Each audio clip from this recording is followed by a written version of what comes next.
Good afternoon, everybody. Welcome to a wonderful afternoon of Chem 170 with your host, me, Dr. White.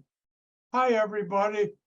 Unfortunately, last Wednesday I had a medical emergency, found myself in the hospital, actually Tuesday night. I'm alive, thank God. Thank you. But anyways, uh, you missed the lecture on Wednesday. Now, if you go to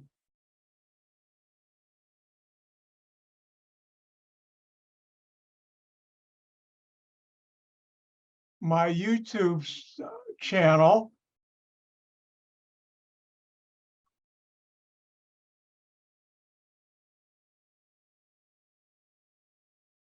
you'll see yesterday, I think it was, or it was this morning, I don't remember which, I posted a very short video for last Wednesday, 2 minutes and 15 seconds, that's short. And essentially this video,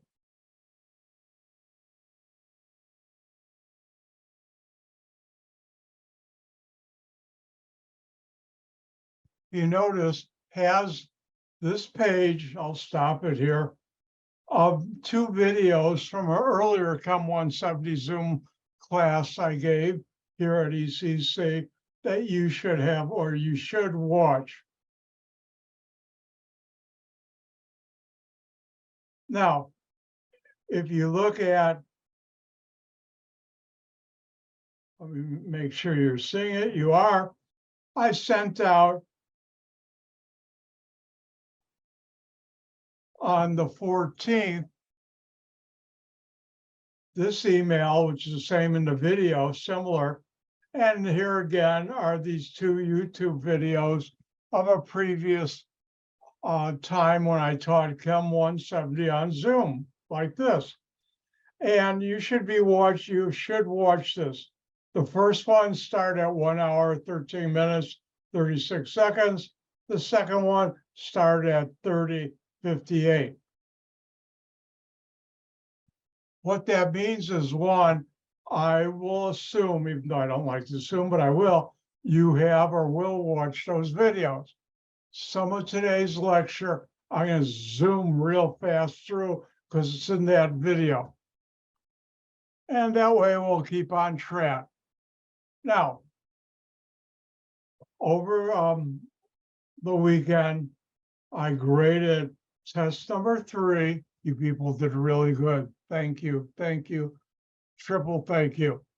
And I'm going to go through that today. And I'll cut it out of video, but I'll post it as a private video that either today or tomorrow, I'll send out a link via email to that private video. And I think that brings us up to date.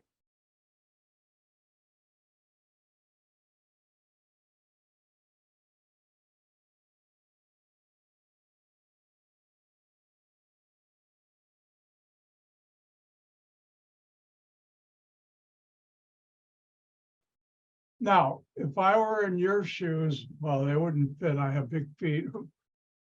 But anyways, I would wonder, what grade am I getting now in this class?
And if you look here, As for my syllabus, if your X, sum of your three tests divided by 300 is 90 degrees or 90 degree, 90 points or greater, you get an A.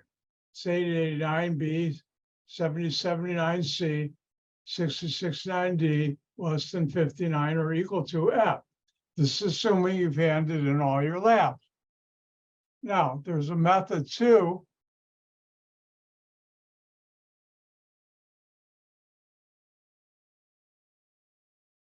which takes into account, if you look at my syllabus, the lowest of 4 tests is dropped.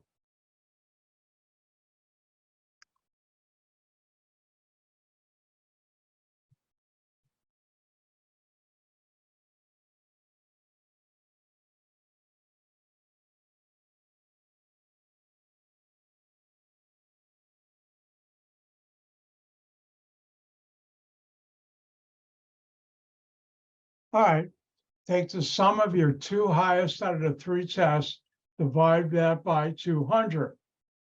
And if Y is 90 or above, you're getting an A. Remember, it assumes you're handing in all the labs or have 80, 89 B, 70, 79 C, and 60, 69 D, and less 59 or less F. I don't think anybody in this class is getting D or F, and I don't know, because some of you are missing some labs about C or B, but most of you are doing really well, which makes me happy, which is a good thing. Any questions about anything test 3 or your grade?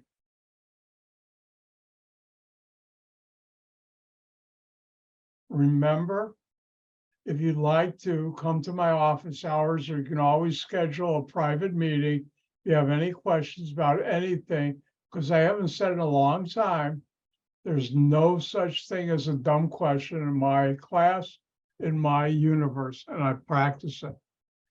Now, a couple of you haven't handed in some of the labs. I haven't figured out by the end of the week. Don't tell anybody I'm being nice. I'm going to put out an email about a lab amnesty program.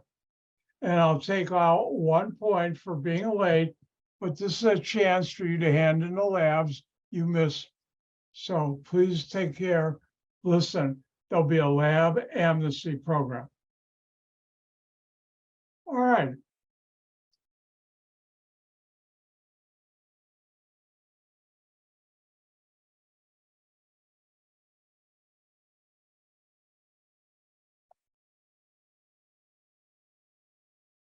All right, now I'm going to zoom through some of the stuff in this chapter 15 because it's in those videos.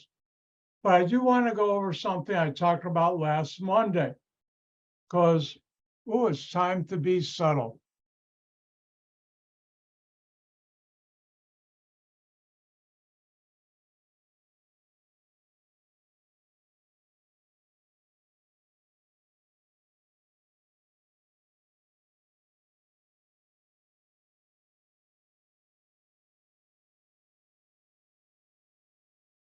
You should know how does soap work.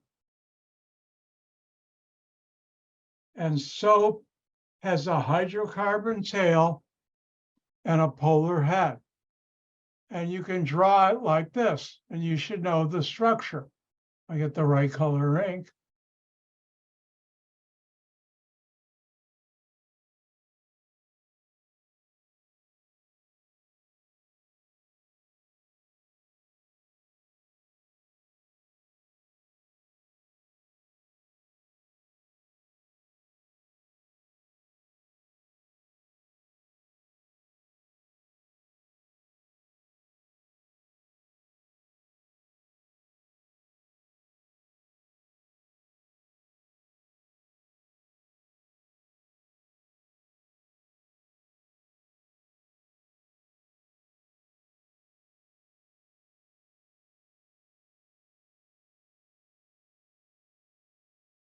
And know this, probably one of the most important things I'll teach you this semester about organic chemistry. An example would be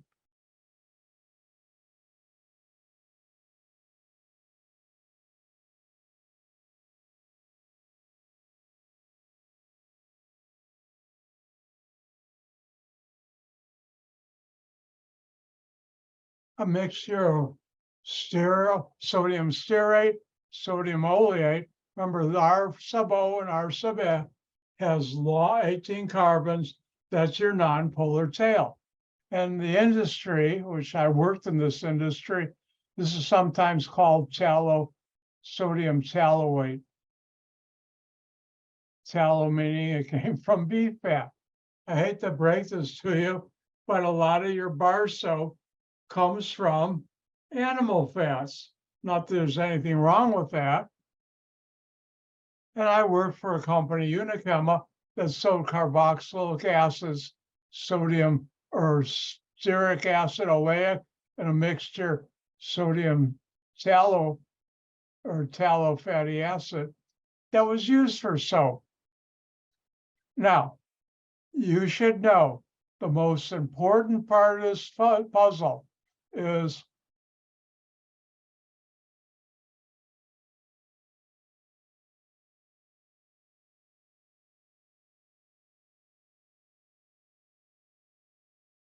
like dissolves like.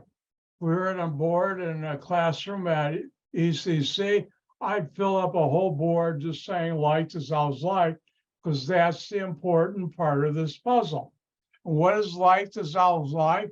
Things that are polar are soluble in polar things. Things that are nonpolar are not soluble in polar, but are soluble in nonpolar things. And what that means is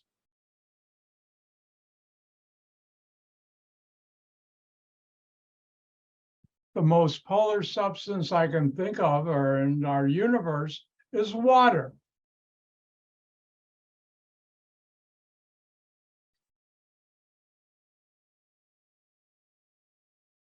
Dirt, you don't think of as a chemical.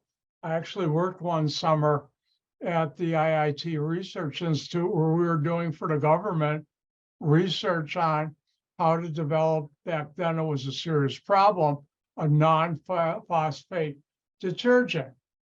And we used special treated cloth that had dirt on it. Also, grease is nonpolar. Gasoline, Vaseline, and other things are, but for this class, you should know this. So if I have water, and you should know this, and let's magnify a little piece of dirt on my hand. They're clean, but pretend I did. Now, water won't touch that dirt because like dissolves like. Water's polar, dirt is nonpolar.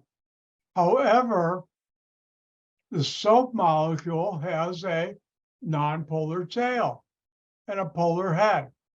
And the nonpolar tail is attracted to the dirt because of like dissolves like. The nonpolar tail is nonpolar, the dirt is nonpolar. And I'm just going to show a couple of molecules of soap. Polar head is far away. You should know this is called the micelle. And water looks at the micelle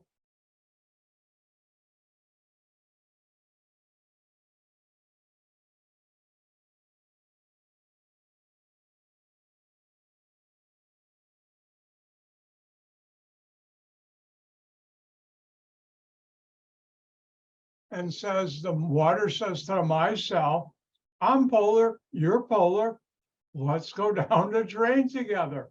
And they do. In fact, earlier today when I was washing my hands, I was thinking, wow, I'm the only one in the northwest suburbs right now who's thinking I'm making micelles. And whenever you wash your hands, wash your dishes, wash your car, you're using different types of soap, guess what? You're making micelles that help the water get the dirt off your hands, or whatever, kitchen plates or a car. Now, you should know that here's a better picture of my cell. They cut off a segment so you can see inside the nonpolar tail. That's that squiggly lines. In the center, there's a dirt particle. And the minus is the polar head. Remember examples of soap is this right here. And last Monday, remember I held up a bar of my soap. What I didn't do is the following.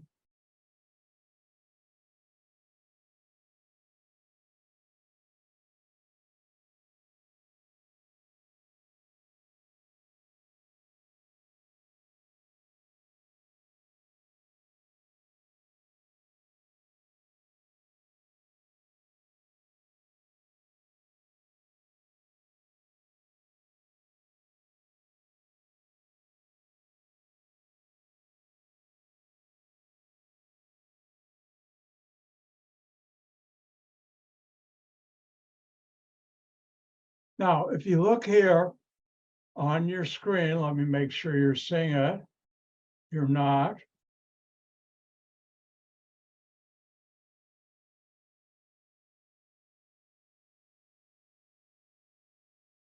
Now you are. If you look at the back of the solid hand soap, and liquid hand soap uses different chemicals for soap, but there's still nonpolar tail, polar head. Now, if you look at soap, they have sodium cocoate, palm kernelate, sodium palmate, sodium taloate. And in soap, the highest amount is sodium taloate, and that's that carboxylic acid with a long, or carboxylate anion with a long nonpolar tail. Now, to protect themselves, there might be some unreacted fatty acids like coconut acid, palm acid, tallow acid, palm kernel acid. Now, the PEG6 methyl ether is to help when they give the kind of hydrogen bonding, and this chemistry you already know. That's not what I want.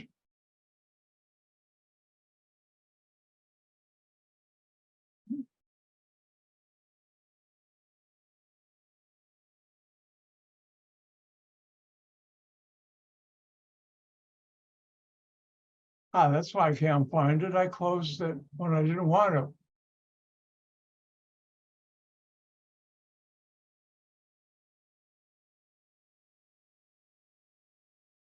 When they say PEG,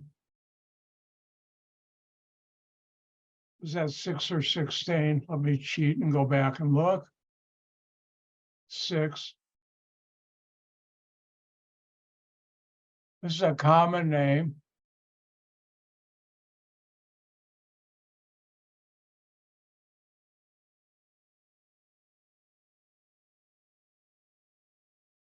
And what is that? This won't be on test 4, but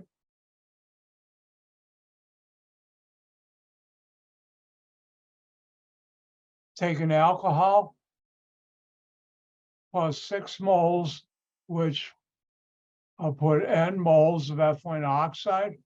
And I work for a company that actually made this product.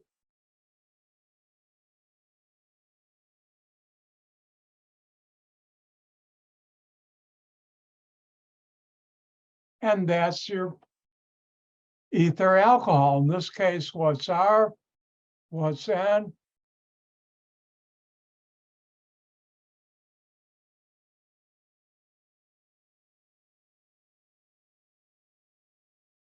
And that's your PEG.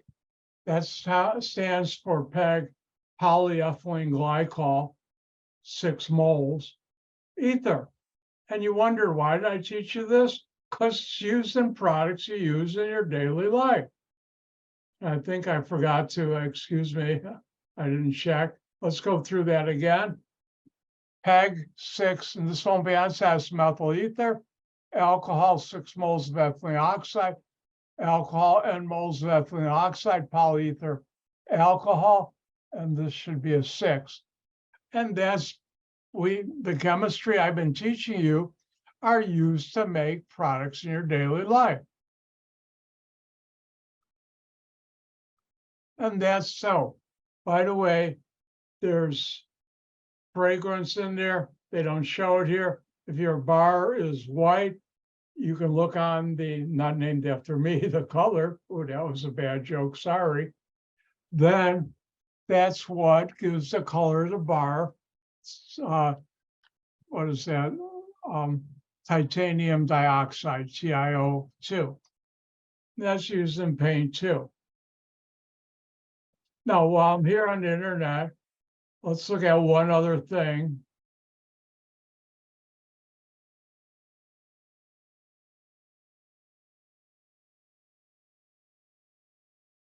Now, if you see on there a number of companies for years, number of years, here's an example, and I don't get any kickback. It's called micellar water.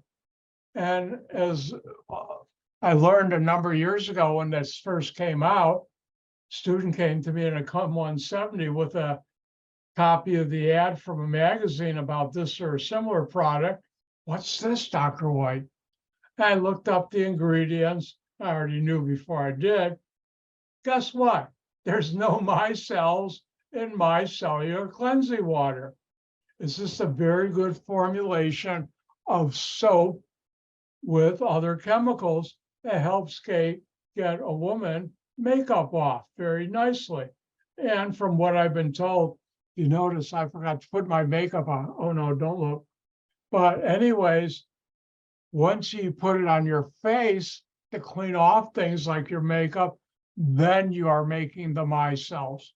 And then it becomes truly micellar cleansing water. But there's no micelles in there. And there they got a picture of a micelle, but it doesn't show the actual soap molecules, but it is spherical for soap. Isn't it great, all the neat things you're learning about your daily life and products? You don't have to answer that. Oh, wrong shadow.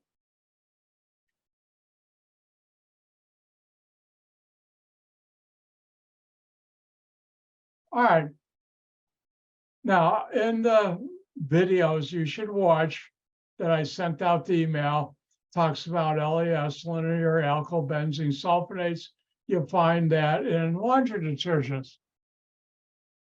Phosphoacylglyceride, also known as phospholipids. You can find that in the video too.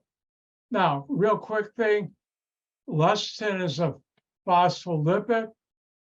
It's found in egg yolks and soybeans.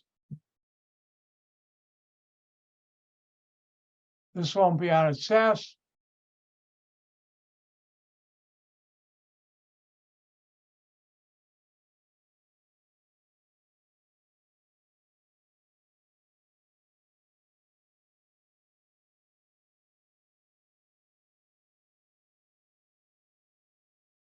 Why am I drawing it out when I could do this?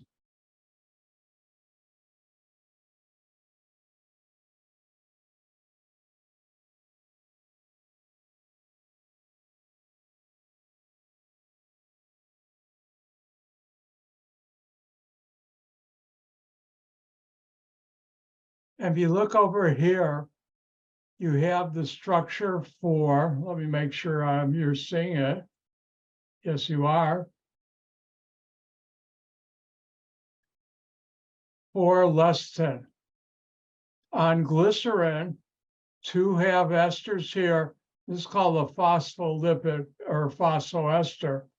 And notice this has the negative charge here, positive here. It's called a zwitterion. Zwitter comes from German. In America, they call it Zwit. I can't even do it right, zwitterion, because my German language background, you pronounce a W like a V, and that's a zwitterion. And this part is the polar head, and this is the polar tail. And if you make mayonnaise, essentially that's water and oil, light dissolves light, they don't mix. This is a surfactant. This is the nonpolar tail and the polar head. And you find it in egg yolks. And that's why you put an egg yolk with water and oil to make mayonnaise that holds the two together. Now, on a personal note, when I eat more soybeans, and I use the edamame shell, and you boil them and you can make them into many things, I sleep better and I think better, which is a good thing, both of those. Why? Because of the lecithin that plays a role in your brain, your body.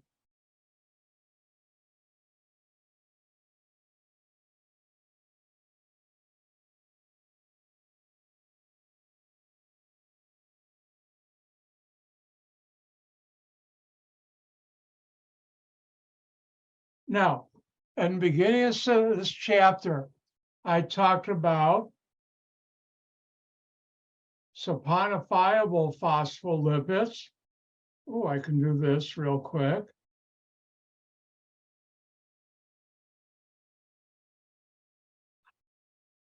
And non-saponifiable. Saponifiable fats and lipids, you learn this is a fat or oil. Non-saponifiable, we call the steroids, or you know them as your hormones.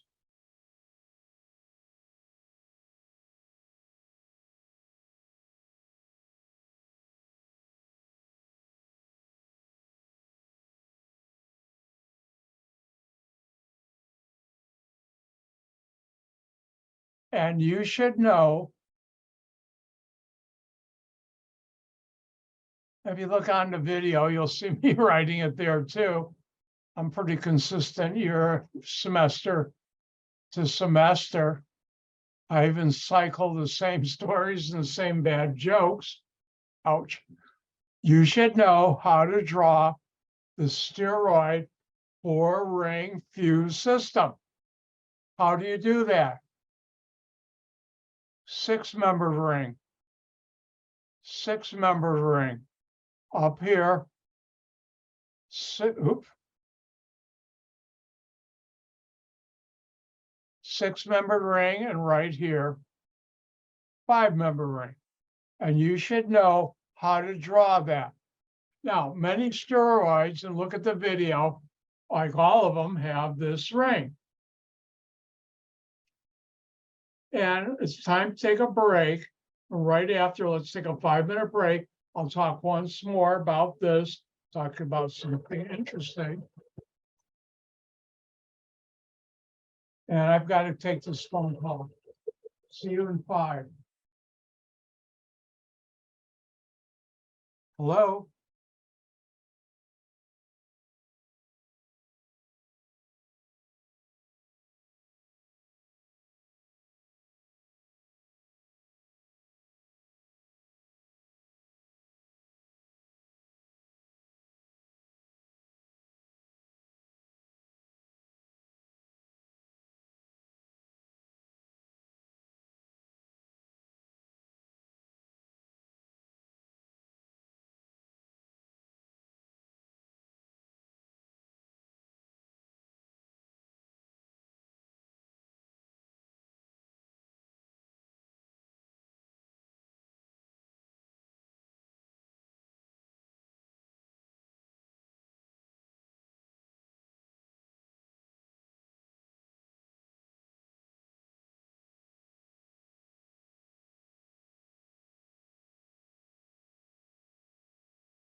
I'm back. Sorry about, I didn't even get a chance to get up and stretch. I just did. Just a personal note. As I've mentioned, or maybe I didn't mention enough times, for many decades, I was a senior manager in research development at a couple of different chemical companies. And as a senior manager, you haven't been, but I have. You always hear bad things about your employees reporting to you, rarely good things. And knowing that when somebody does good things, I let them know. And I also let their manager know. And this new doctor who, when my doctor, a regular doctor, not my cardiologist, is not available, I've used her twice and she's really good, which I'm really glad because she's new. I can get in and see her quick. And that was her supervisor calling me because I had left a note at the place. Could her supervisor call me? And I let that supervisor know that the normal doctor, which she already did know, is fantastic. And this new doctor, she's fantastic too, really good, which is always a good thing. And she was very pleased because, like I said, managers always hear bad things, rarely good things. And since I know that, I'll take the time to spend letting people know who's the manager that their people are good. If they're bad, I'll do that too. Now, I was talking about steroids. You should know how to draw this ring. And the one thing I want to show you,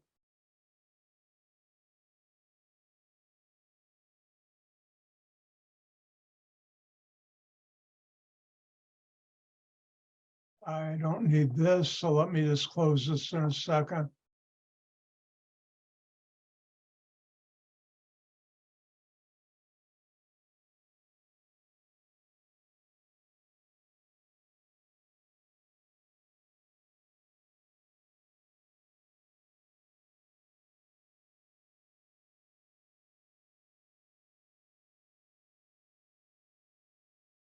Because you've learned organic chemistry, you're going to understand. Remember, every bend in a line is a carbon, every end in a line is a carbon. If you look on your screen, this is the molecule called estradiol. Why diol? Di2OL alcohol. And notice it has that 6665 skeleton. Now, here they show a benzene ring in there, alcohol, on the 5-member ring, alcohol. Now, this shows stereochemistry, which I'll talk about next chapter. And this right here, this black wedge, which nothing there, is a methyl group. The wedge means it's above the ring, the dashed line below the ring. That's called stereochemistry, which next chapter I'll teach you about. Now, this is the molecule that regulates a woman's monthly cycle. Now, I'm going to talk about something dealing with the chemistry. In no way am I dealing with the moral aspect of something I'm going to talk about. In fact, in the news recently, it's been more and more in the news. So, chemists found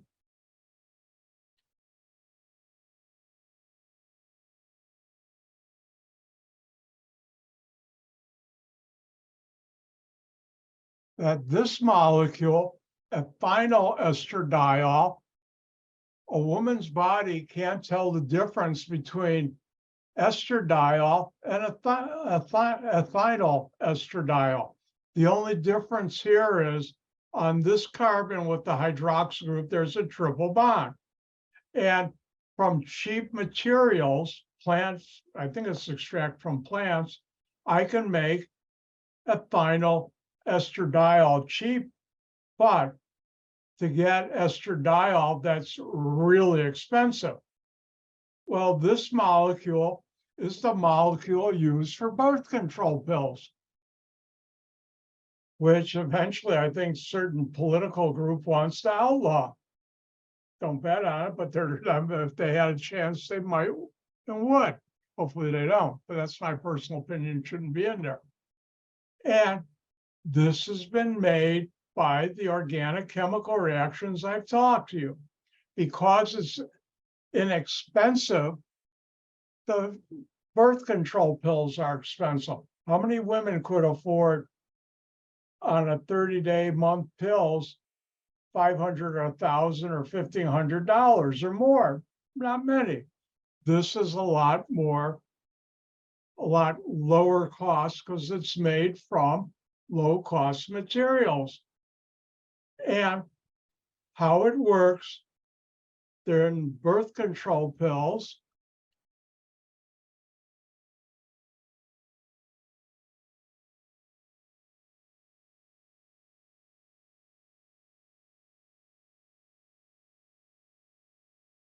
You see where they give you a month worth of pills, different types of dispensers. Each one of those pills has a different amount of phenyl estradiol, and that regulates a woman's monthly cycle that inhibits them from getting pregnant. This is one of those organic chemical achievements which has affected our planet. This, if a woman decides to, she can have control over her body whether or not to get pregnant.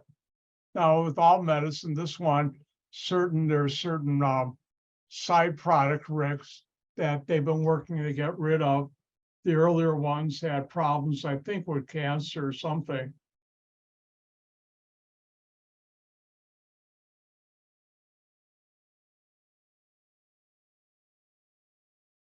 But when it comes to non-saponifiable lipids, steroids, also known as your hormones, you should know how to draw this ring.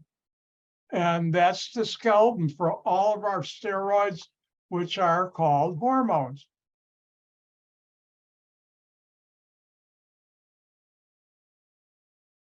When I was at Michigan State, half my research group, I was with Dr. Roosh, I'll forever be grateful, worked with steroid synthesis, and the other half, mine, worked with what's called sesquiterpenes.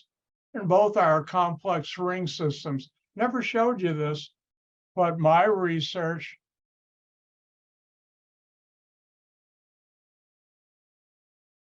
dealt with this type of ketone, 2,2,2-bicyclooctanone, which this is two 8-carbon rings fused together. Or actually 6 with 8 carbons, I take it back. Well, this is called 2,2,2-bicyclooctanone. And the other half work with steroids, so I got to learn a lot about them in our research meeting.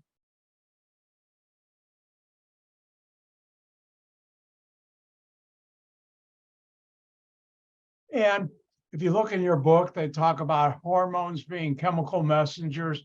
My ductless gland switches off for this slide. I don't know what a ductless gland is, but I do know that the chemical messengers, your hormones, steroids, have a tremendous effect on your body. Testosterone helps me keep my beard, what's left of it. All right, guess what time it is?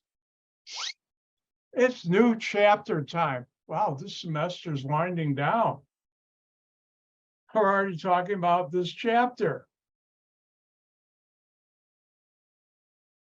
All right, this chapter, chapter 18, and we'll also do chapter 5, if you were reading the book, deals with carbohydrates. Got to be careful because this is a fattening chapter, all the sweet, good stuff. But so it switches off, but I did want to talk about something. When people talk about biochemistry, they think of all this magic and poopy. No, that's a study of substances, chemicals found in things that are alive, you and me and plants. And the important thing, what I wanted to make everybody aware of is the functional group chemistry that you learned for organic chemical molecules occurs just the same way for a bioorganic molecule like a fat and oil or other things I'll be teaching you as the other functional groups I've talked to you about that weren't in your body, or the functional groups with the molecules. In other words, functional group chemistry going on in your body is the same as what we study. just a lot more complex structures. And switch still off. A biochemical substance is a chemical substance found within a living something alive. All right, switch is on. You should know, and part of this is covered in the last video, but I'll go over it now.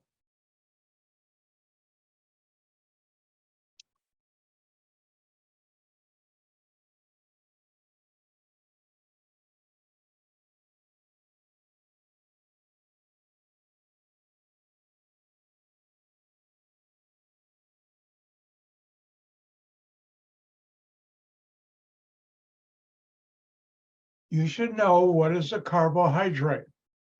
And a carbohydrate is a polyhydroxyaldehyde, polyhydroxyl ketone, or compounds that yield such polyhydroxyaldehyde or ketones upon hydrolysis, adding water or water and acid.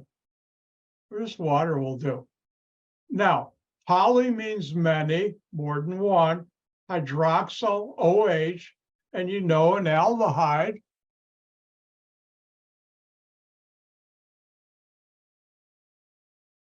has this structure, and a ketone has this one.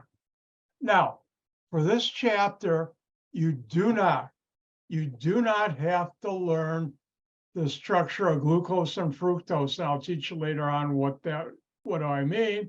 But if you look at glucose, here's the structure. This is called the Fisher projection. I'll teach you later on what it means, why it's got an X like that, where they cross. But each intersection is a carbon here. Now, aldehydes, when we're not talking about sugars or carbohydrates, you write it that way. If you go back and look at the chapter on aldehydes, I've said you can write it this way, and that's how my software does it. And glucose has 1, 2, 3, 4, 5, 6 carbons. It's got an aldehyde, 1, 2, 3, 4, 5 hydroxyl groups, and that's a carbohydrate. Now, later on, I'll teach you that's also called a sugar, but that's a carbohydrate. And fructose here's a carbon there, there. And this has 1, 2, 3, 4, 5 hydroxyl groups. So that's a polyhydroxyl. And now if we look at this carbon right here, carbonyl, carbons here, this I can call R prime, this I can call R. What is this? A ketone. And fructose, I'll teach you more about this chapter, has become a very important chemical in the food industry. So both of these are carbohydrates because they're polyhydroxyaldehyde or ketones, and other compounds, when you hydrolyze them, form glucose and fructose and other polyhydroxyl aldehydes or ketones. Now, switch is off for this slide and go back and look at the video. What's a monosaccharide, oligosaccharide? Now, oligosaccharide is a carbohydrate that contains 2 to 10 monosaccharides. These are called monosaccharides. Carbohydrate that contains a single polyhydroxyaldehyde or ketone. I'll never ask what's a polysaccharide or oligosaccharide on a test or final. But there's a special oligosaccharide that you should know.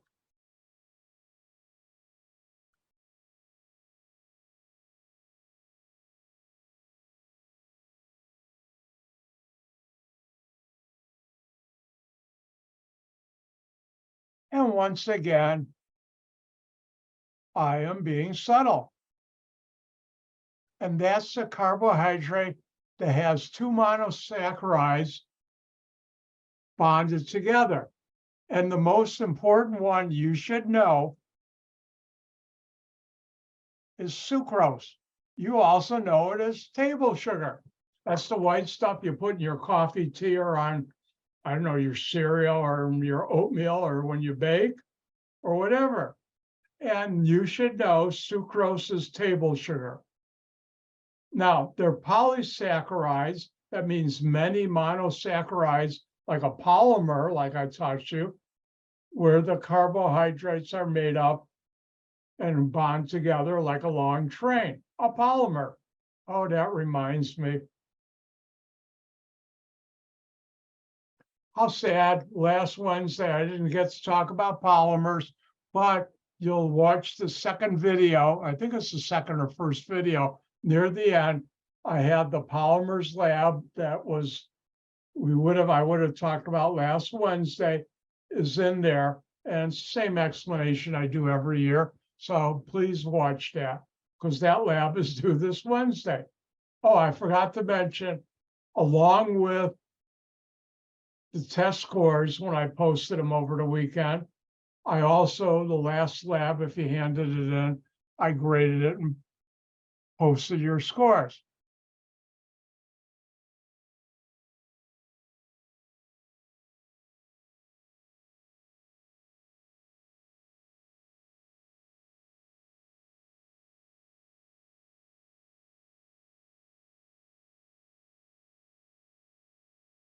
All right. And I think the last video, we ended up somewhere around here. But if you look at the schedule, we're doing good. So we got this next week to talk about this, and I will. Let's go back to chapter 5 and talk about chirality. Now, chirality, when we talk about that, means handedness or chiral.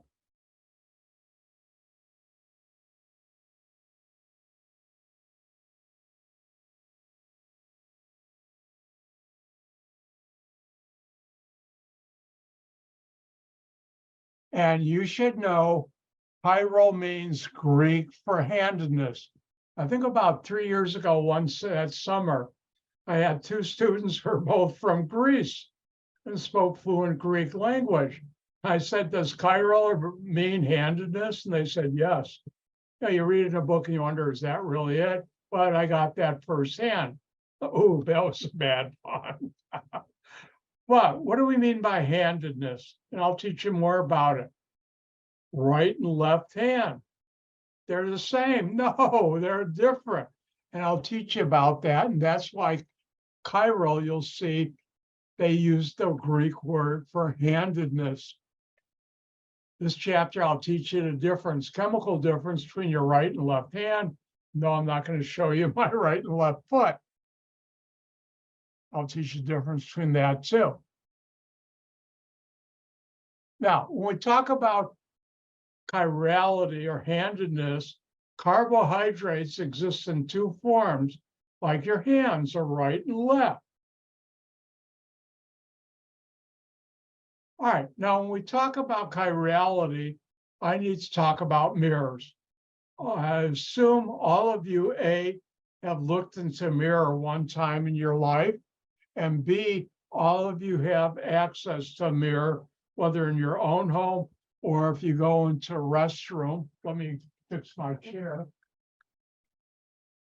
Or a restroom like at ECC.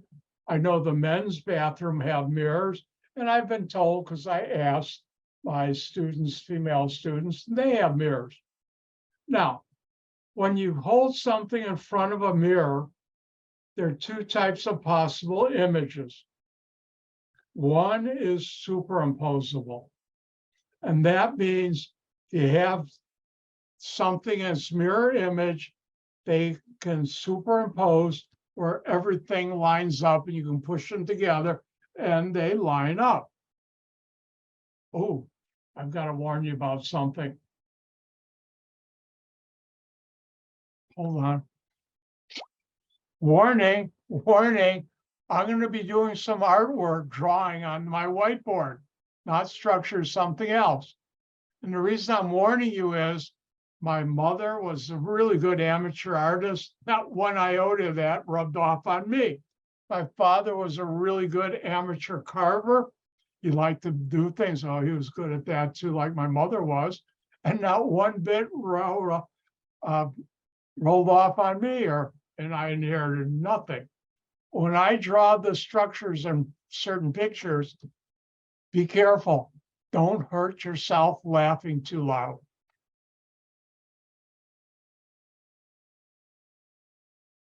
So what would be an example of a superimposable object that has a superimposable mirror image?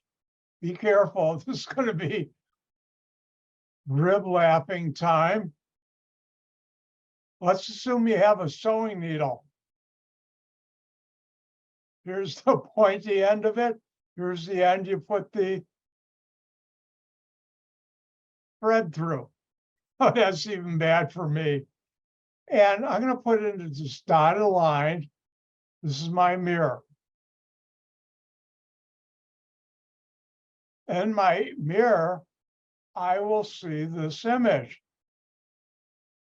If I took this mirror image out of there, if I could pull it out, I could push it into the original sewing needle, and they'd all line up.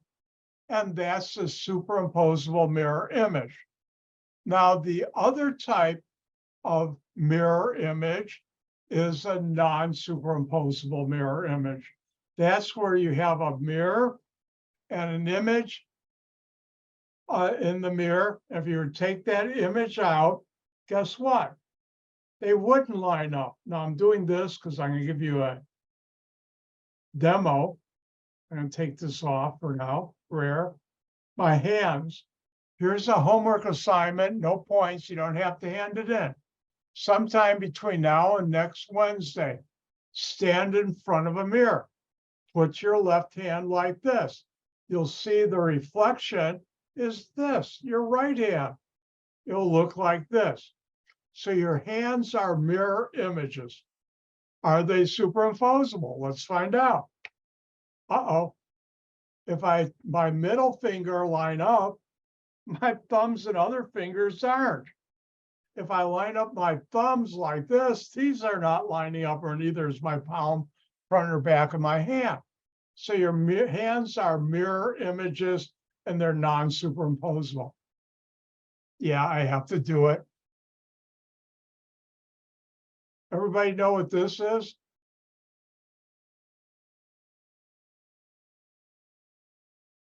It's a spider doing push-ups on a mirror. Sorry for the bad humor. No, I'm not. All right. So remember, when it comes to objects in our daily life, you can have two types of mirror image: superimposable, non-superimposable. First semester I taught this. Students were having trouble with this until near the end of I was talking about this. One of the students raised their hand and say, you know, you have spelled up there super impossible and not super impossible. I said, oh, that's why everybody's having trouble. It's super impossible. I changed the spelling, as you can see. Now, where does this relate to chemistry and chirality? Now, chiral is the Greek word for handedness. And there are two types of objects. Well, later on, you'll learn molecules.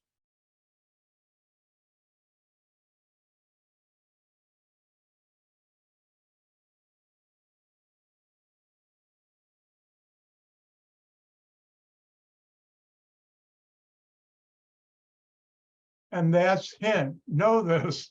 I mean, really know this. The first type is called a chiral object. And a chiral object is an object that's not identical to its mirror image, meaning it has a non-superimposable mirror image. And that's why they took the term chiral from handedness, because your hands are chiral objects. They're non-superimposable mirror images. Mirror image, if you don't trust me, Go and put your hand, right hand or left hand, in front of a mirror, and you'll see the reflection. There was a mirror here. You'd see the reflection. And you can do this too and have fun. No, you don't have to. Now, the other type of object is an achiral object. And the letter prefix, I'm getting into some English words here, prefix, English stuff, but the prefix a means without. So achiral, without handedness, an achiral object is an object that's identical to its mirror image. In other words, achiral has a superimposable mirror image, chiral, non-superimposable. Now, I'll never ask on a test, what's the definition of a chiral or achiral object, but I will do the following. Remember, chiral, non-superimposable like your hands, achiral, superimposable. All right, warning, warning. I'm going to draw some things on my whiteboard. Don't laugh so hard you break a rib. Speaking about that, it's in my list, but I don't think I've mentioned it, and I've learned a lot of you don't know about it. Probably the funniest movie I've ever seen in my life is called Blazing Saddles by Mel Brooks. If you haven't seen it, you should. I was told the funniest scene, somebody ruined it for me. I thought that was in that movie before I saw it. I knew it was coming up. I saw it. I was laughing so hard, I thought I'd break a ribs. It was that funny. But anyways, don't break a rib with my drawing. Oop, wrong color. Come on.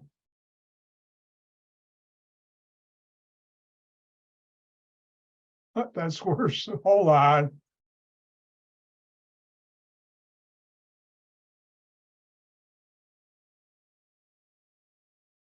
That's better. What's this? A plain white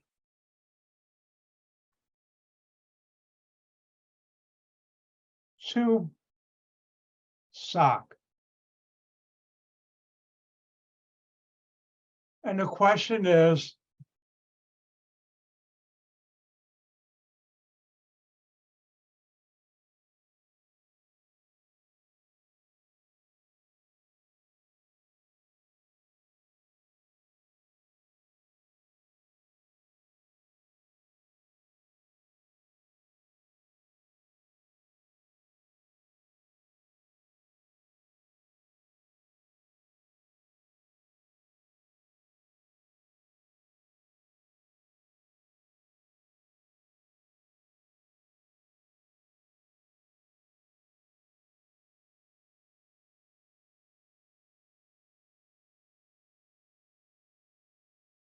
it doesn't have to be white, it can be blue, green, or whatever.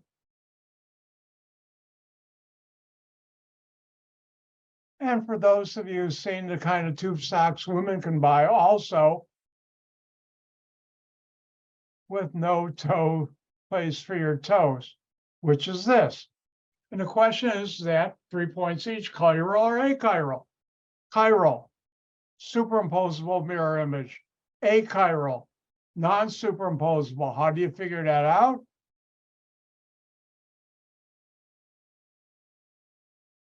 Not as good, but you do a mirror image. And if I did a better drawing, or you can take tube socks that are plain and white, no drawing on it or writing, you can take them, take the mirror image, rotate it, and it's superimposable. Superimposable mirror image, achiral, and that's the answer.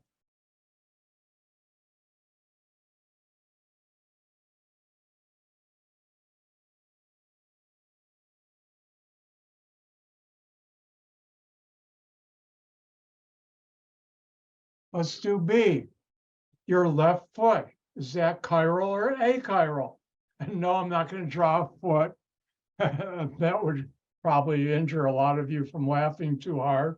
But first of all, if you have a mirror at home, just like with your left hand, Put your left foot in front and you'll see your right foot. And they're non-superimposable, just like your hands. Something that's non-superimposable is chiral.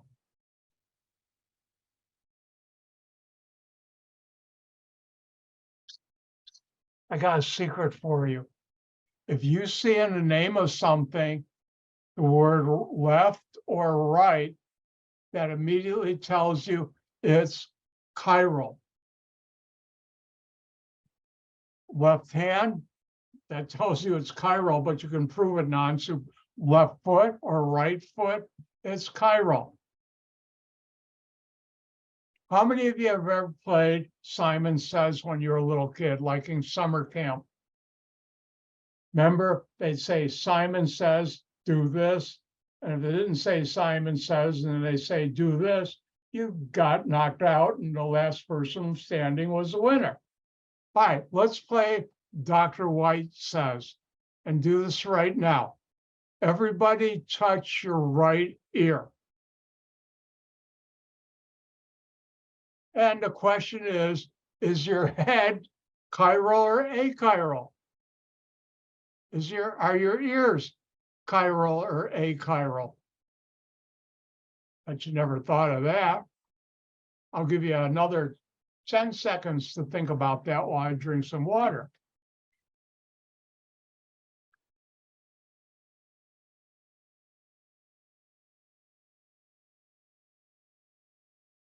Time's up. Well, as soon as I say right ear, you knew which one to do. It's chiral.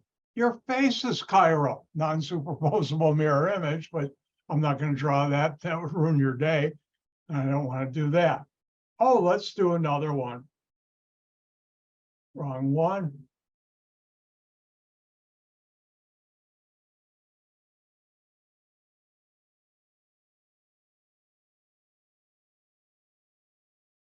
I don't know where you live, but this morning I looked out my window about 10 to 7 and it's snowing. Hope you enjoyed spring and summer. We're back to winter, but made me think of this.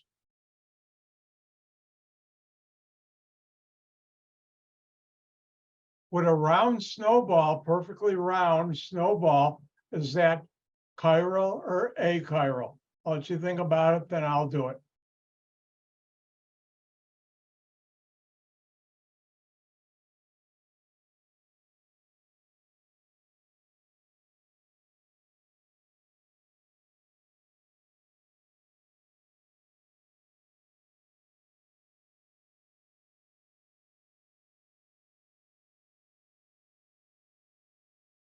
Time's up. Remember, chiral means non-superimposable mirror image. It has achiral, superimposable.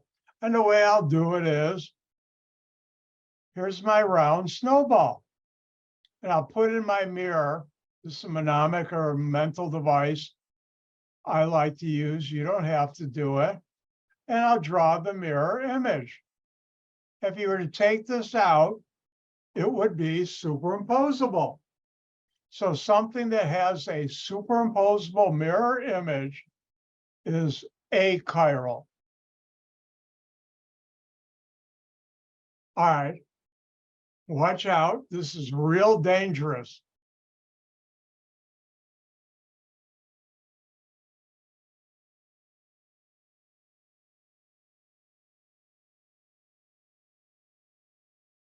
Is a four-door car chiral or achiral? I'll give you some time to think about it.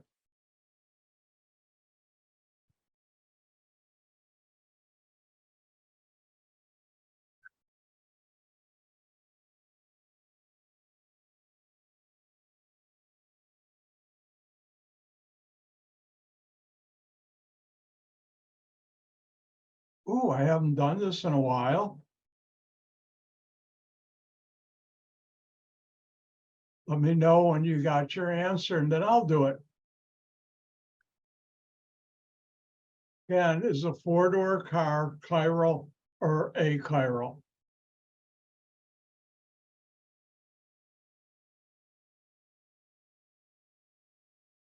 And please vote yes when you're done.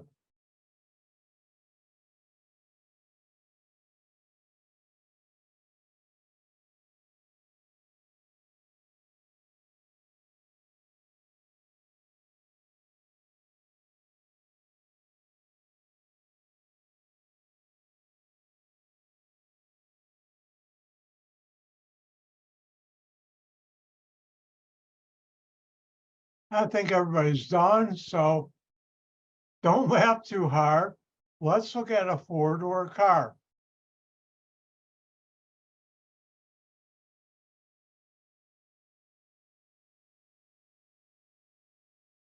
There's a car, headlights, a steering wheel, wheels here, a door, two more doors, four-door, wheels here, a tailpipe, brake lights here. Let's do a mirror image. See what paint I inflict on you people? So I'm going to have whatever you see in the mirror, you'll see closest to you than the reflection. Tailpipe will be farthest away here. Headlight, I got my wheels, my doors. Wheel here, headlights. But now notice the steering wheel is closest to the mirror on this side. And it would be on this side in the mirror image. Now, one thing about mirror images, when you draw it like this in 2 dimensions on a piece of paper or my whiteboard, remember a car is 3 dimensions. The wheels are at the bottom and on the top is the roof. And you could say, well, Dr. White, can't you just flip it over? Well, here, both of these, the roof is on top and other things are on the bottom. And if I rotate this 180 degrees, this steering wheel, yeah, would be on this side, but on the, let's call this A and B, if I rotate B over, they'll be upside down. Where in A, the tires are facing down. In B, they're facing up. It's non-superimposable. So a four-door car has a non-superimposable mirror image. It's chiral. If you stand in front of a car with someone else and they say, get into the left or right side, you'll know what side to get into if you're both standing in front. Why? Because the car is chiral. Now, quick Dr. White story. I worked for one company, actually both of them, Unichem Chemicals and also Axo. So I made it to England, like Manchester, Littleborough, where else? Liverpool and London. Not that much in London, except the fly through, which is unfortunate, but I never had a chance. But in Manchester and other cities. And the first time or second I was there, I happened to have some time on the weekend because I was there for 2 weeks. And I went out walking. I almost got killed. Went to walk across the street. And luckily, there was a policeman they call Bobby who grabbed me like this and pulled me back. I almost would have gotten wiped out, flattened by a car. He said, sir, look at the down in the street. At intersections, they had warnings about to Americans and others who are not used to driving on the other side of the road. If I'm crossing the street, I'm going to look this way in the United States. No, cars coming from that way. And the second time I was lucky again, a Bobby went like this and pulled me back. And after that, I said, well, I don't want to get killed. What do? I found out if I go to intersection and wait for a little old man or lady to cross, they're crossing, it's safe. The other thing, the steering wheel in an English car is on the side where you would sit as a passenger, and where we're used to the steering wheel on the driver's side, that's where the passenger. First time I was in the English car, one of my colleagues was taking me out to dinner. We were on a company credit cards, good restaurants in England, even though beef and red meat, it's too bland. Their fish is really good. And we're driving, comes to a stop sign, and I'm going like this and putting my foot down. He laughs at me and said, "No, you're not driving the car." He said, "I've seen Americans do that before." All right, let's do one more.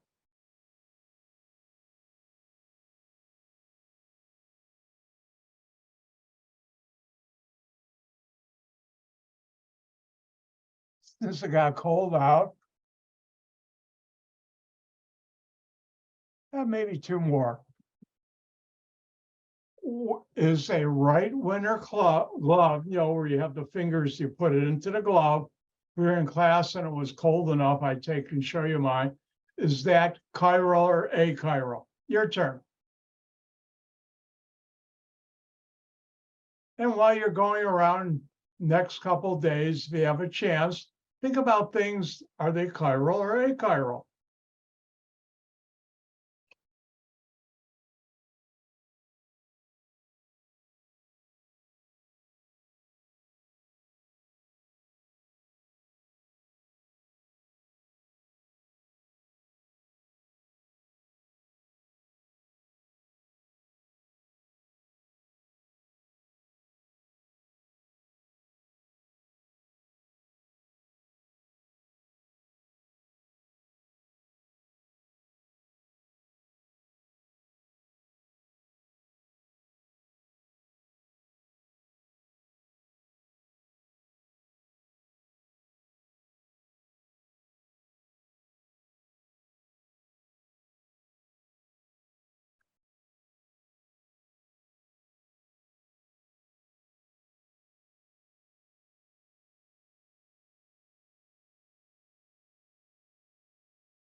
And it looks like everybody's done.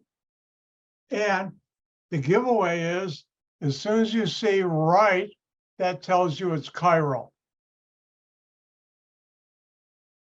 And if you don't believe me, no, I'm not going to do a glove, but your glove, just like your hands, if you hold up a right glove, you'll see the left glove. And the other thing to think about is, can you put your right glove on your left hand? No, it's going to be backwards. It won't fit right. The palm will be on the back, and the things, if you had some whatever on the back, is going to be in your palm. And that's the, oh, let's do two more. I'm having a good time. Hopefully you are.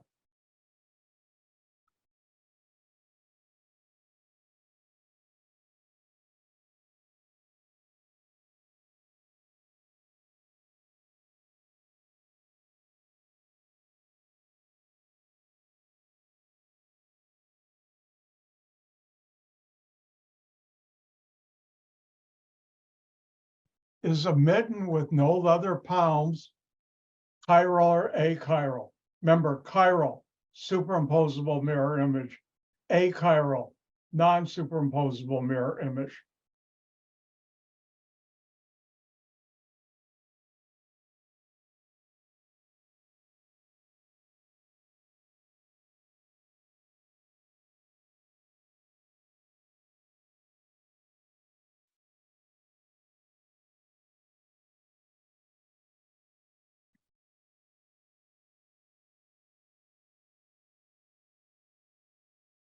You'd be amazed when you think about things are chiral or achiral.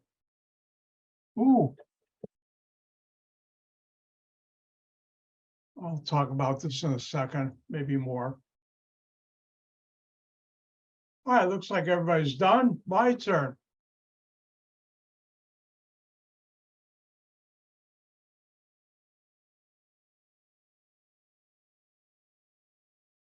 Don't laugh too hard. I already am. Here's your mitten with no leather palm.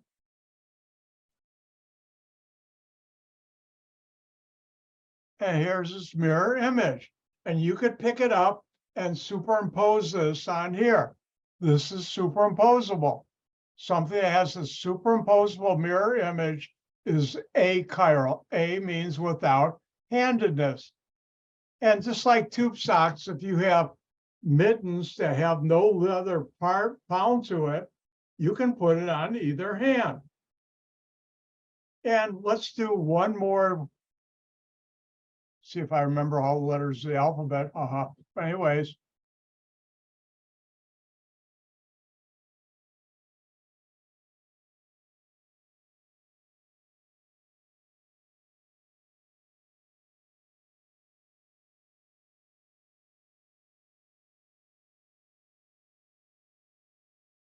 This is a hard one.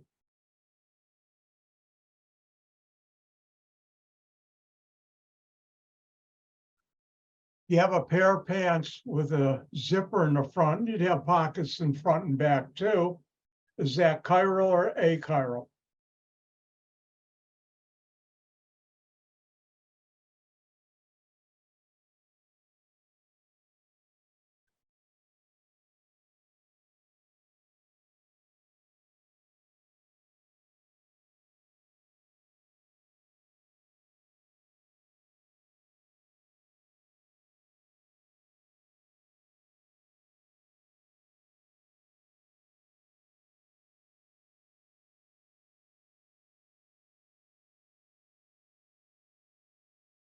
Yeah, looks like everybody's done.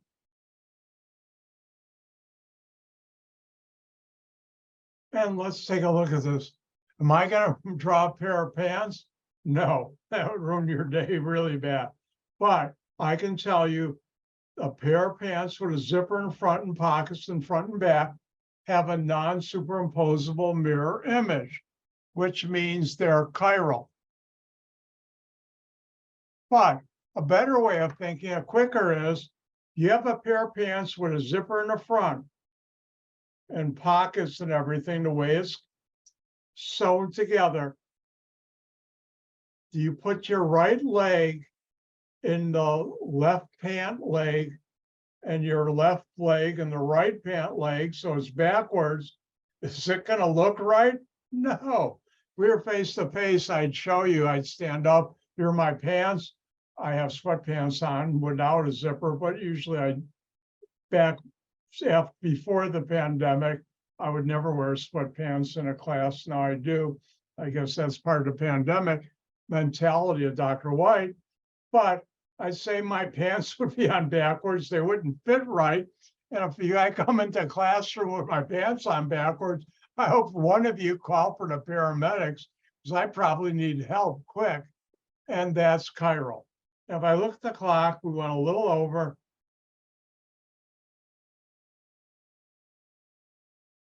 And let's take a 5-minute break. I'll be back in 5 minutes. I can get up. I'm almost out of water. That's not good. I'll see you in 5 minutes.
let's get going. Welcome back. Hi, I would like to remind you the lab that's due this Wednesday, the polymer lab. I talked about, I forgot which of the two videos that I recommended. You got an email and it's also posted, and you can look at last Wednesday 2-minute video to find those. If you have any problems doing the polymer lab, and you shouldn't if you watch the videos, feel free to contact me, come to my office hours, stay after class. And if you need, set up a special Zoom meeting with me. And if you have to hand it in a little late, that's okay, because we had an unusual situation. Why was it unusual? First time, and I hope the last time I ever have to take a ride in an ambulance. The Schaumburg paramedics were fantastic in the fire department. Yeah, that's how sick I was. But anyways, I'm better now. Thank you. All right, let's get back to work. We're talking about what's a chiral object, what's an achiral. And you should be able to identify things in your daily life. Are they chiral object? That means it has a non-superimposable mirror image, or achiral. It has a superimposable mirror image. I will never ask you on a test, what's a chiral object, what's an achiral object, but you should know how to identify them. Now, when it comes to chemistry, what do we talk about? Molecules. And what are in molecules? Atoms. And an atom in a molecule that has 4 different groups or 4 different atoms tetrahedrally bonded to it has a chiral center. Now, one thing I haven't talked about until now, because it makes your life easier, which is a good thing, is the fact that carbon has different shapes. Molecules are not flat like a piece of paper like I've been writing. They have stereochemistry. Now, this is a model, I think it's called the Pieser model, where the center, pretend it's a carbon right here. Uh-oh, I forgot to do my nails. Don't look. I'll never be a nail model on TV. But anyways, that's the carbon. And each of these lines are a bond. Now, we've talked about double bonds, 2 bonds between these 2 carbons, but we're not going to talk about that now. Now, at the end of each tube or rod would be an atom, because you know there are 4 bonds to carbon. Now, when there are 4 different things there,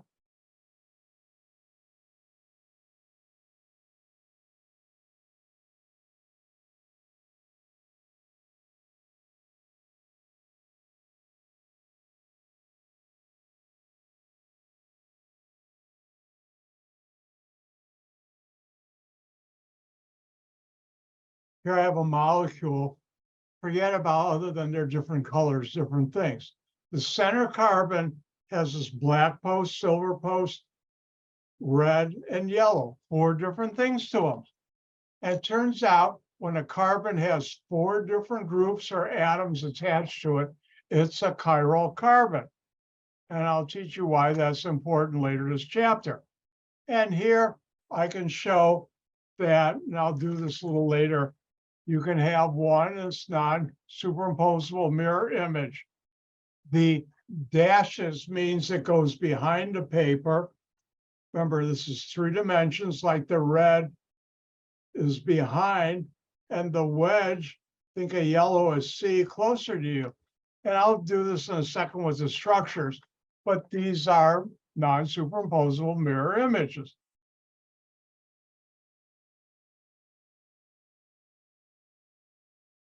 All right, now molecules, and it also has to be rigid.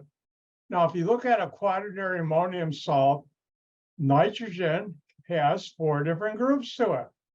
How many of you have ever been in a wind rainstorm where your umbrella goes like this and you pull it down and it goes up again? Been there, done that. Luckily, I had a good umbrella. It didn't break on me totally, but it was heavy winds. Well, a quaternary ammonium salt, the 4 alkyl groups can go up and down. And a carbon, it can't.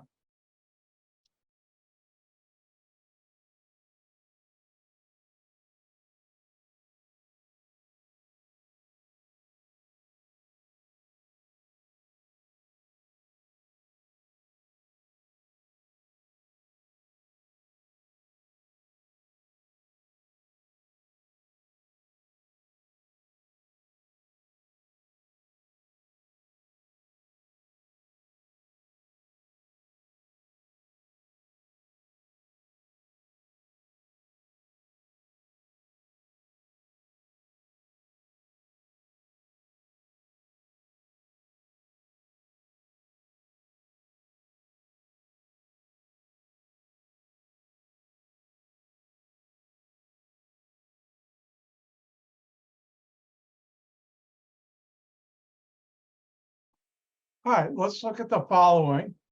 And let me make sure you can see it. Because about 3 months ago or less, Zoom added a thing where I can quickly see what you're saying before I'd have to ask, can you see it? Because I would think you could see it, and it was not always true. All right, let's look at this question. 3 points each. Circle the chiral carbons in the following. Well, how do you do that?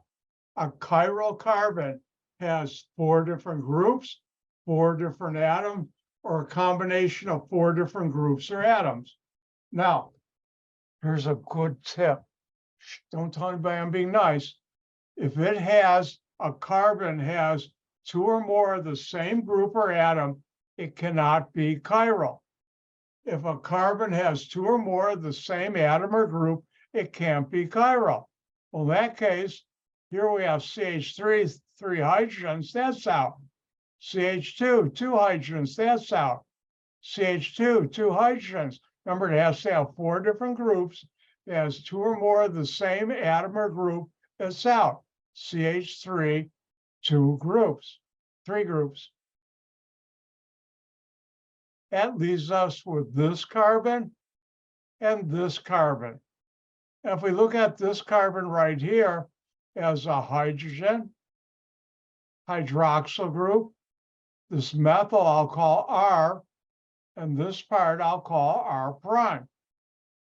And now if we look at that, it's got hydrogen, hydroxyl, R, and R prime. That's 4 different groups. So that's a chiral carbon.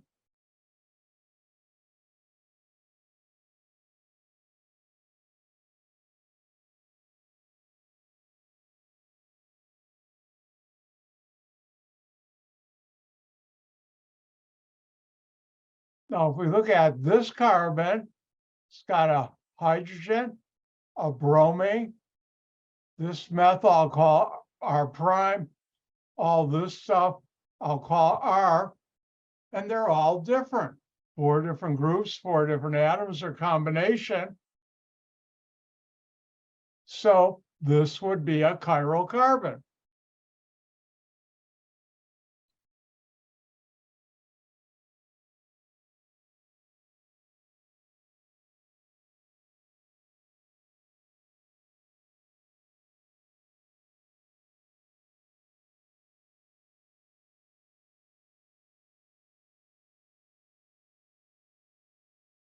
And once again, I would ask, so I'll give you some to try, but I need to teach you some things.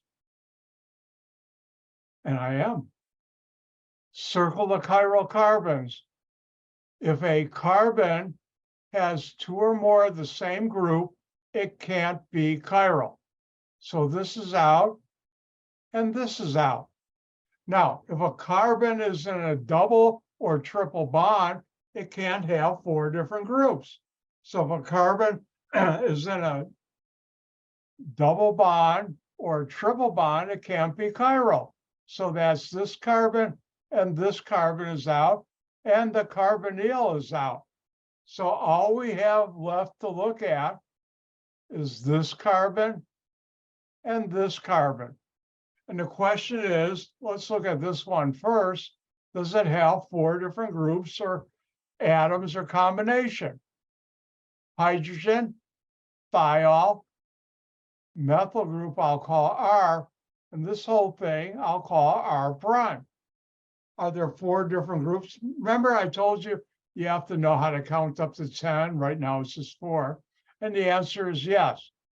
So this is a chiral carbon.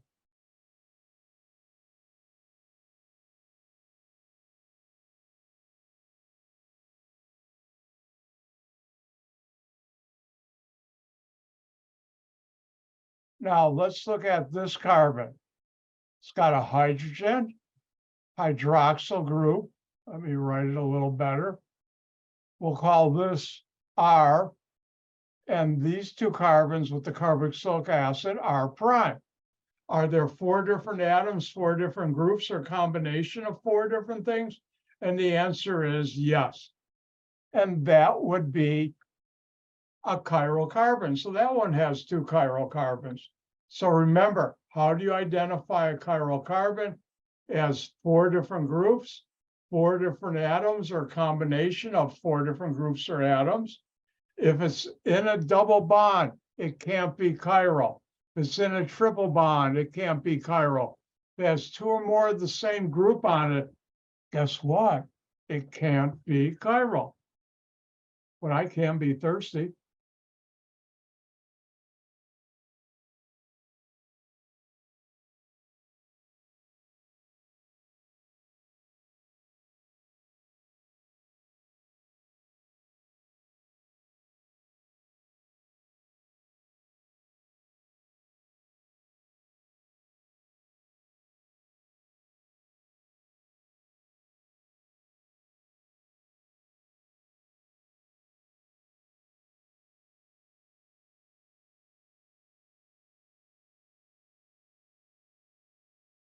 All right, for this molecule, I guess it would be C, circle all the chiral carbons, 3 points each.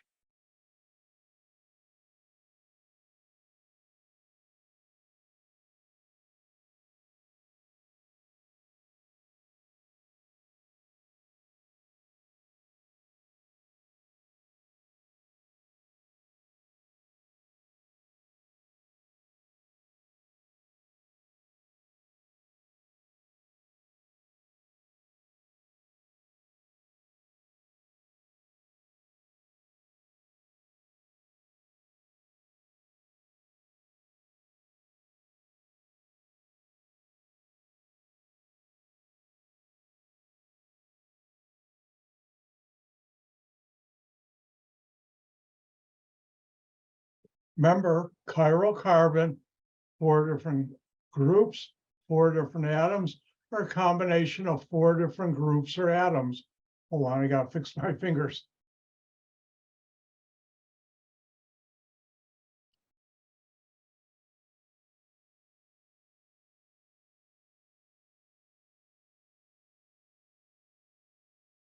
And this one, since it's new, I'm going to be patient and give everybody time to finish.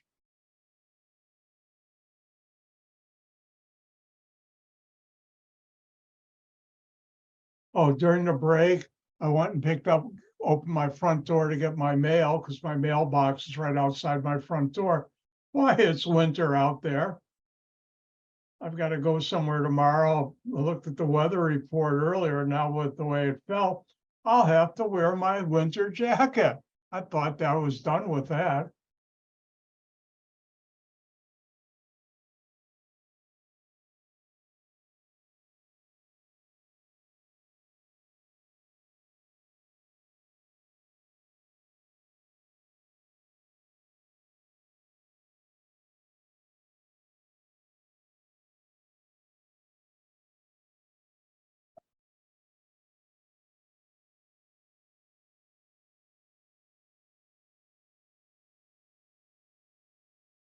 All right, let's do it.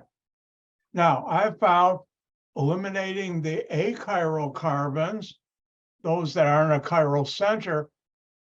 This has 3 hydrogens, it's got to have 4 different groups, that's out.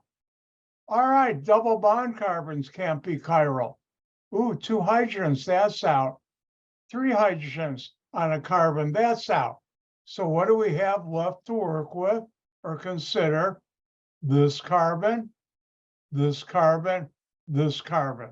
We look at this first one right here, hydrogen, chlorine, this side is R, this side is different, R prime. This would be a chiral carbon.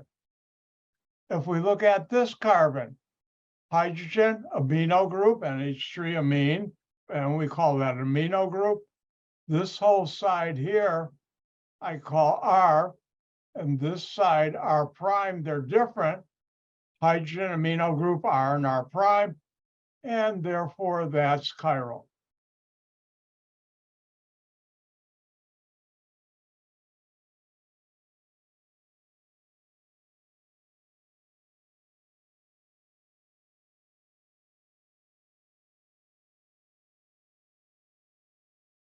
And finally, let's look at this carbon, because that was one of the 3 after we eliminated those that weren't. It's got a hydrogen, hydroxyl group, methyl group, I'll call R. Almost put a prime there. And all this, I'll call R prime.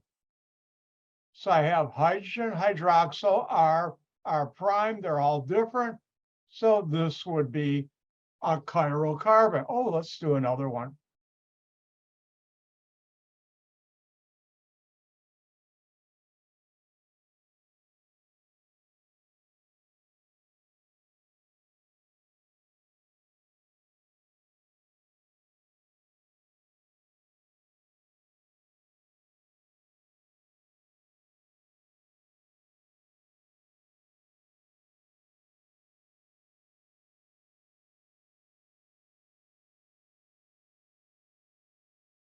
And here's another one for you to have fun with.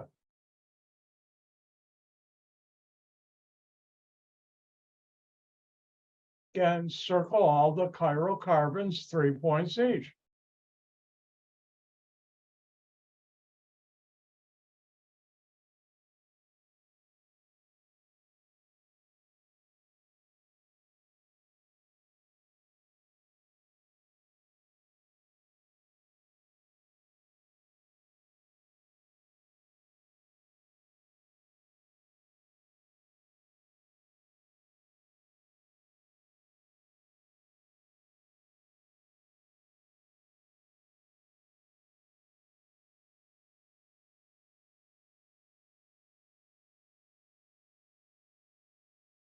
All right, looks like almost everybody's done. I'll wait a little while.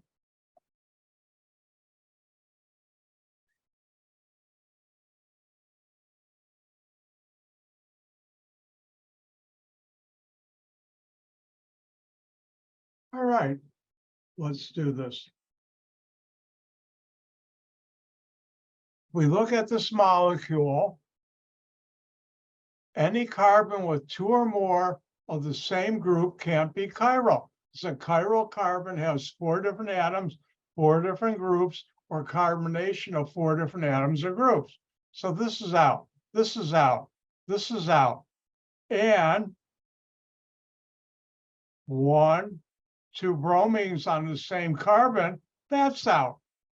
Now, if a carbon is in a double bond, oh, I forgot, this has got 3 hydrogens, that's out. If a carbon is in a double bond, it's out. So that's out. What do we have left? This carbon and this carbon. This has a hydrogen, iodine, the methyl group I can call R. The rest of that I can call R prime. Hydrogen, iodine, methyl, and all those carbons, bromines, fluorines, and everything. And that's 4 different groups. That's a chiral carbon.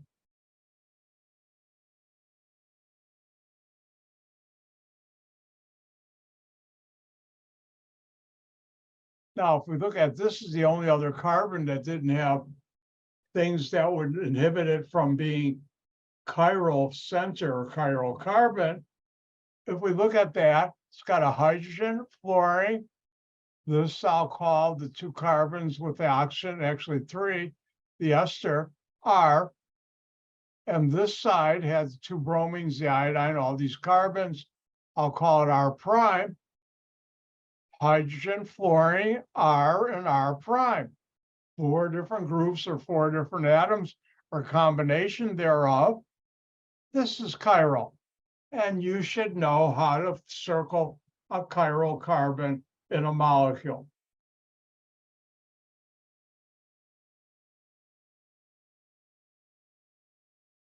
Now, in chemistry, we have a aspect, I don't know if that's the right word, a situation called stereoisomerism. Now, isomers are molecules that have the same number and same type of atoms, but are put together differently. Now, one type is called a stereoisomer, and those are isomers, and I'll never ask on a test, click, switches off, but they have the same molecular and structural formula, but they differ in their orientation of atoms in space. Another way is those are atoms that are connected the same way, but differ in their arrangement. Now, switch is really off. Well, anyways, the major feature, structural features needed for stereoisomers, you need at least one chiral center, chiral carbon. And the molecule has to be rigid, unlike the umbrella of nitrogen in a quaternary ammonium salt. And what they really mean is structural rigidity. Your centers can't be flopping up and down. Doesn't sound scientific. I'll never ask this on a test.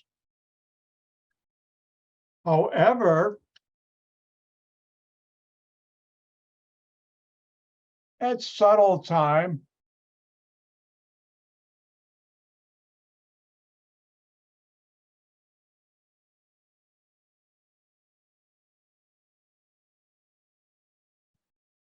you should know, and I'll never ask you what the definition is, but you should understand what is an enantiomer. It's a special type of stereoisomer. Enantiomers, or enantiomeric pairs, are molecules with non-superimposable mirror image. In other words, they're chiral molecules. And let's take a look at this. Now, one of the things, and I have it later in the slide, or in our chapter,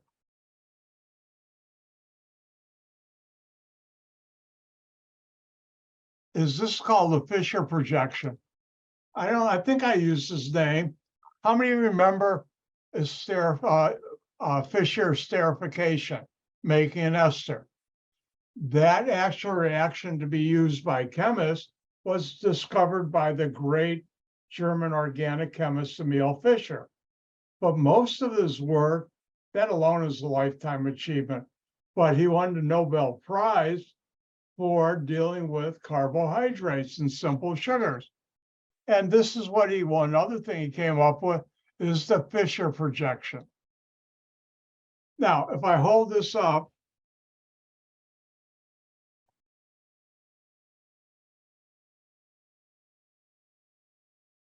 you'll see I have 4 different groups. And if you think of this being in the plane of my hand, this is in front, this is behind. Now, what Emil Fischer did was, with a 3-dimensional carbon, he said, what if I just squash it and flatten it out? But remember that when I do that, I can't rotate it, because what looks flat, like what I did with the car, when you rotate it, is something different.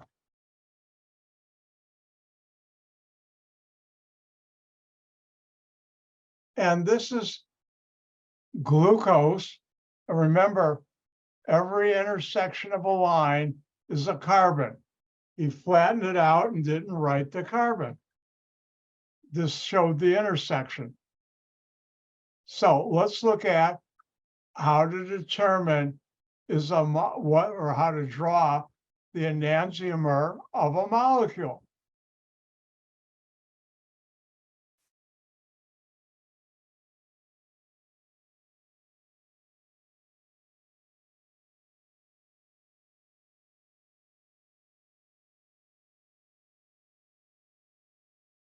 Isn't it amazing when I write this, it gets your attention? Good.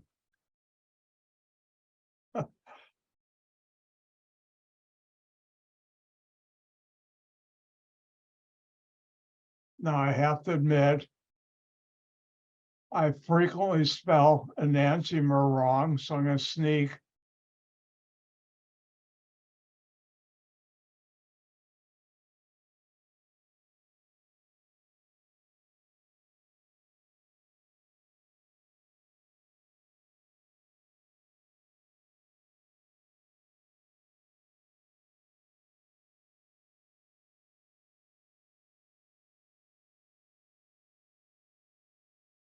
That didn't help.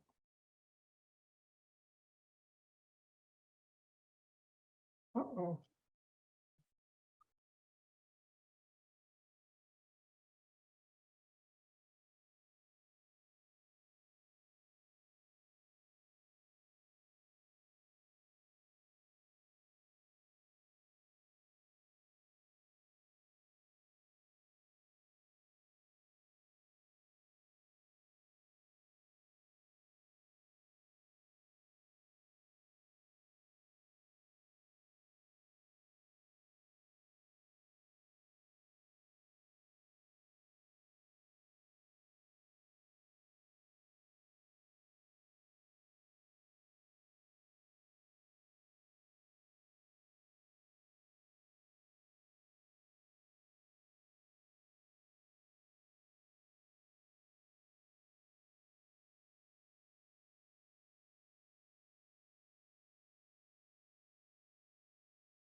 Oh, the closer I get to the end of the term, the worse my hydrogens look. Not really.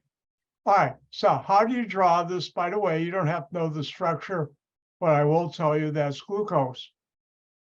I'll talk more about glucose later in the chapter. How do you draw the enantiomer? When I ask you to draw the enantiomer or something, I am asking, draw the mirror image. So how's the best way to do that?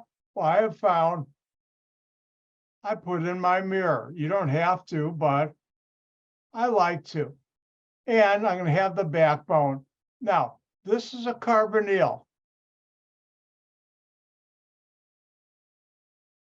And this carbon, which is this carbon, is not chiral. So you don't have to draw the mirror image. Now, this carbon right here has 2 hydrogens. So that can't be chiral. So don't have to worry about the mirror image. But these carbons, which I'm going to throw the carbon C in so you know they're carbons, you do.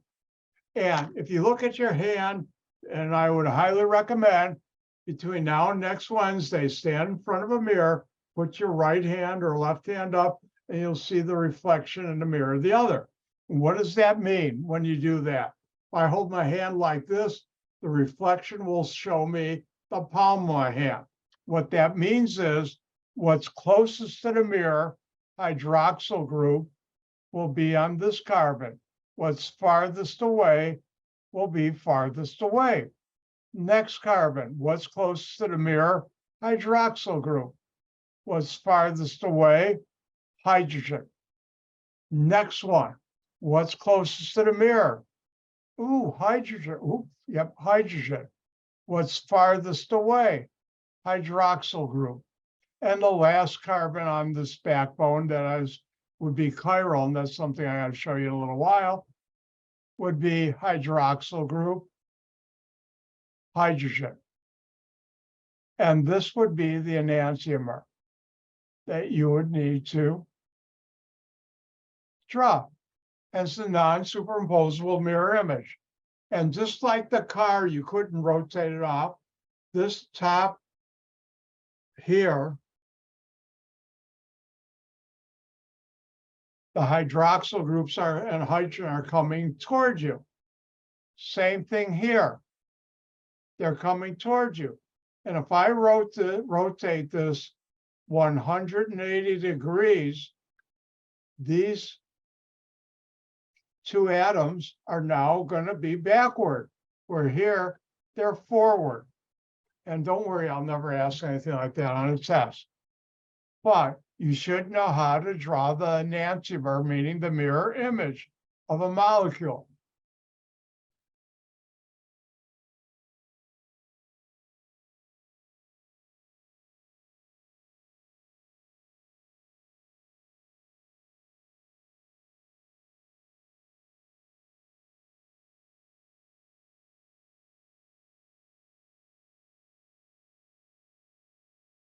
And your turn. Draw the enantiomer of B. 3 points each.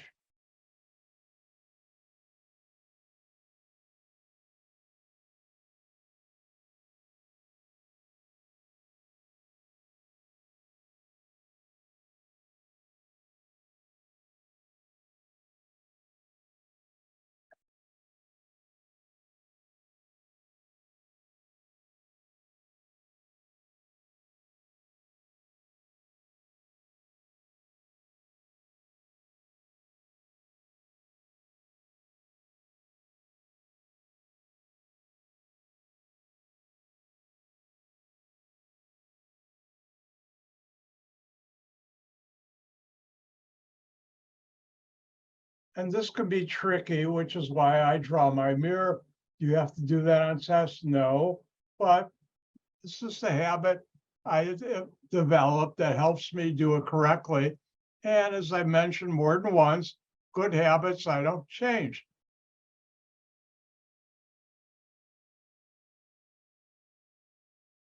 So look, how do you draw the enantiomer? Remember, each intersection of a line is a carbon. At the bottom, I have this. This carbon is achiral, so is this one. If you wanted to draw it this way,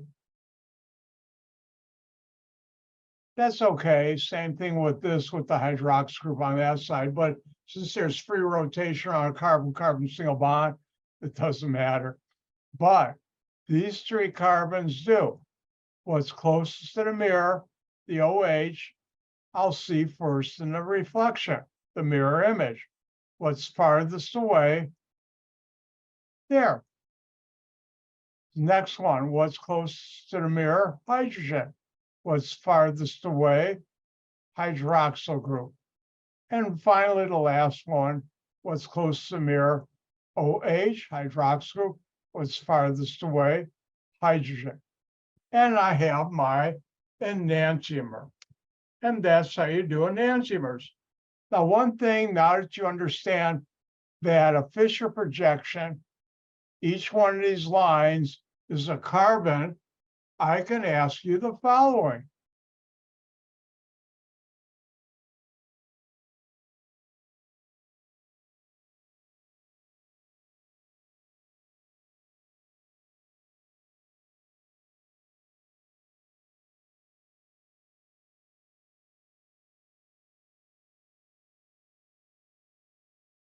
And for this, glucose, I'll teach you later, glucose is the most abundant, what we call a sugar, which is a carbohydrate, a simple carbohydrate in all of nature. And you'll learn by the end of the chapter why that's a fact. But what I would ask you for this one,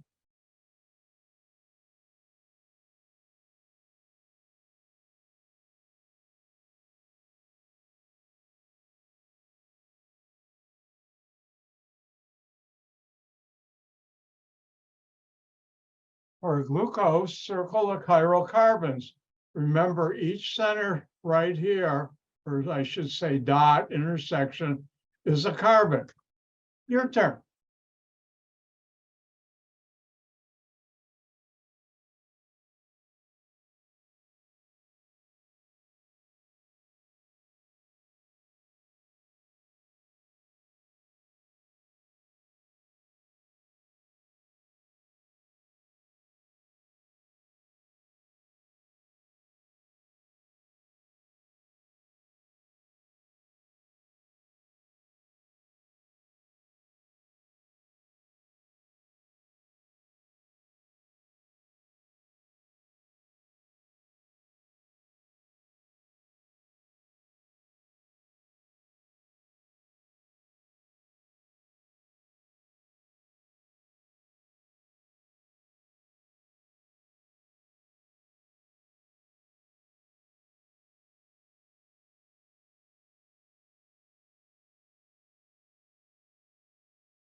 I think everybody's done, so I better get to work. How do you do that? Well, what's chiral carbon? That has 4 different groups, 4 different atoms, or a combination of 4 different groups or atoms. And if we look at this carbon right there is a carbonyl carbon. It's a double bond to oxygen. So that's out. We look at this carbon here, it has 2 hydrogens. That's out. And now, if we look at this carbon, hydrogen hydroxy group aldehyde, then all this I'll call R, this part I can call R prime, 4 different groups. Similarly, if I rewrite it, and this has a chiral carbon, hydroxy group, this.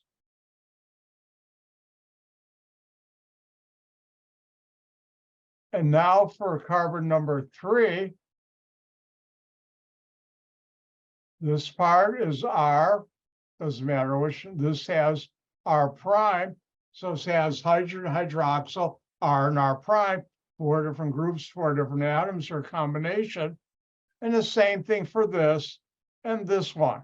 So how many chiral carbons in glucose? 4. Now, something I won't put on a test.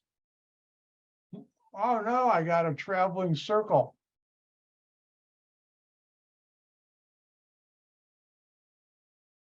Now, before I go on, I should mention one other thing that I have a slide for.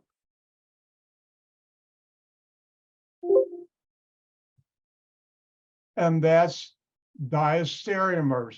And diastereomers are stereoisomers who are not mirror images.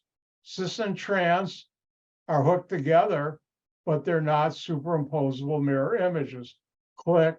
I won't talk about, ever ask you what's a diastereomer.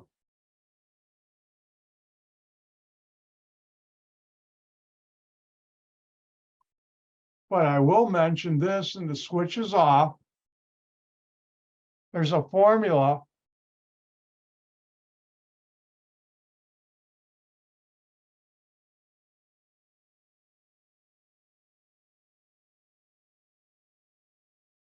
If you have a molecule where N equals the number of chiral carbons or atoms, but for this, let's stick to chiral atoms, carbons.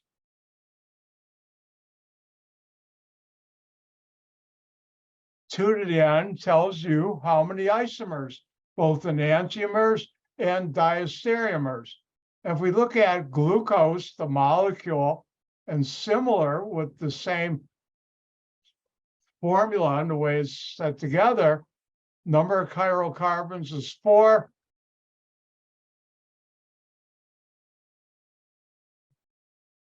Two times 2 is, by the way, if you don't know this, this is 2 times 2 times 2 times 2. 4 times 4, 16. There's 16 possible structures I can write with this type of molecule. Like the hydroxy group on this side and the hydrogen flip.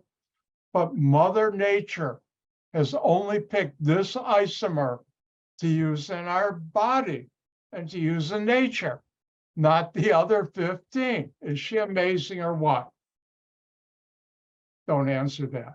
Now, if I look at the clock, which I just did, I think I'm going to end a minute early. Don't tell the dean that. Actually, for this clip, well, anyways, don't tell the dean.